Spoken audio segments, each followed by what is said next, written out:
Hello guys, welcome back to another video. So আমরা এখন চলে এসেছি ব্যাংককের ভিতরে একটা ছোট্ট একটা চায়নাতে। ব্যাংককের ভিতরে একটা চায়না। সো আমার সাথে আসছে আমার বড় ভাই। ভাই কেমন লাগতেছে? ভালো লাগতেছে। ব্যাংককের মধ্যে এরকম একটা জায়গা সুন্দর মনে হচ্ছে যেন আমরা ছোট্ট একটা চায়নার মধ্যে চলে আসছি। ভালো লাগতেছে না? খুবই ভালো। ওকে, চলেন একটু ঘুরে দেখি আমরা। হ্যাঁ, ওকে।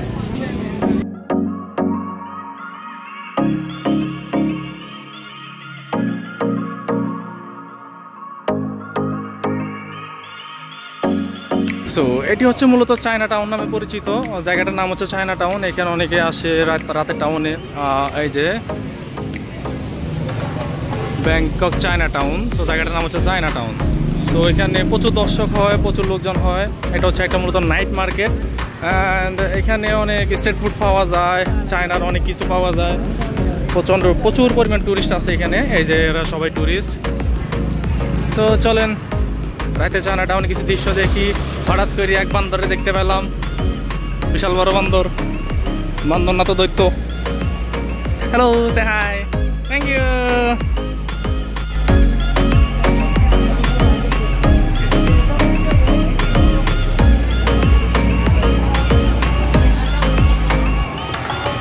থ্যাংক ইউ।แต่บางคนไปเองก็ได้นะ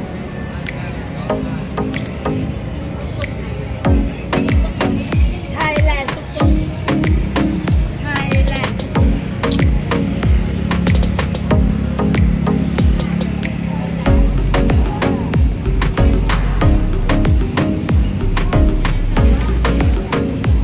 গাইস, গরিব ফকির যারা ভিক্ষা করে তারা যে শুধু বাংলাদেশে আছে তা কিন্তু নয়, বিদেশের মাটিতেও আছে। তো সবাই তাদেরকে দান খয়রাত করবেন। তারা অবশ্য অসহায় না হলে টাকা পয়সা খুঁজতো না।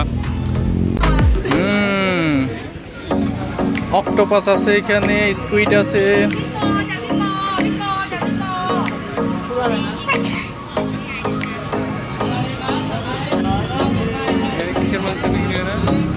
এটারে কি জানি বলে, নাম জানি ভুলে গেছি।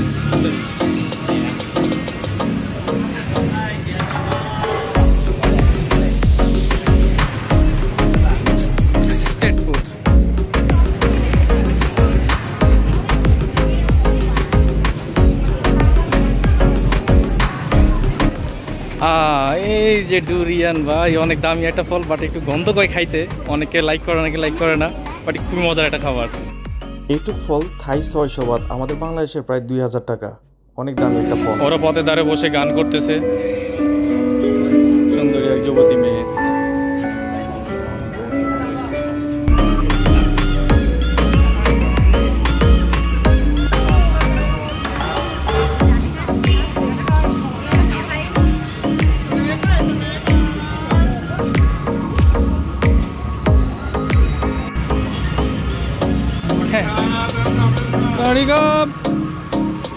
ওরে বাবা, কত বড় রে ভাই, বিশাল বড়।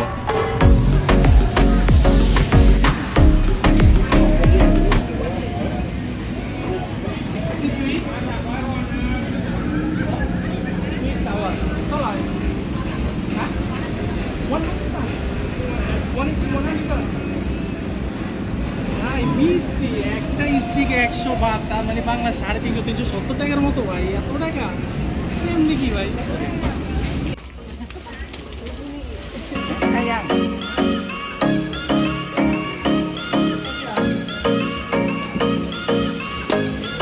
Pineapple juice. সো আজকে ভিডিওটি এখানে সমাপ্তি করতেছি। আমরা এখান থেকে 2টা জুস নিয়ে খেতে বাসায় যাব। সো কমেন্ট করে জানাবেন আপনারা ভিডিওটি কেমন হলো। আপনাদের উৎসাহ পেলে ইনশাআল্লাহ আরও ভিডিও বানাবো।